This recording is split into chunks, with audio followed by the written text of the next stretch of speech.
সালাতে দোয়া কবুল হয়। সালাতে দোয়া কবুলের 3 জায়গা। একটা হচ্ছে তাকবীরে তাহরিমার পরে আমরা সানা পড়ি না, আমরা তো একটা পড়ি।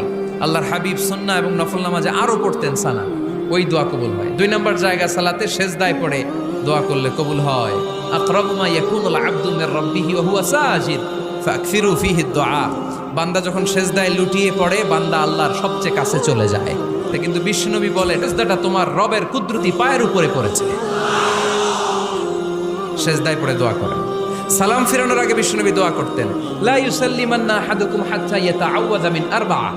আল্লাহর হাবিব বললেন, 4 জিনিস থেকে পানাহ না আছে আমার কোন উম্মত যেন সালাম না ফিরায়। তারা যেন পড়ে, আল্লাহুম্মা ইন্নী আউযু বিকা মিন আযাবিল কবর, আউযু বিকা মিন আযাবি জাহান্নাম, আউযু বিকা মিন ফিতনাতিল মাহইয়া ওয়াল মামাত, আউযু বিকা মিন ফিতনাতিল মাসিহিদ দাজ্জাল।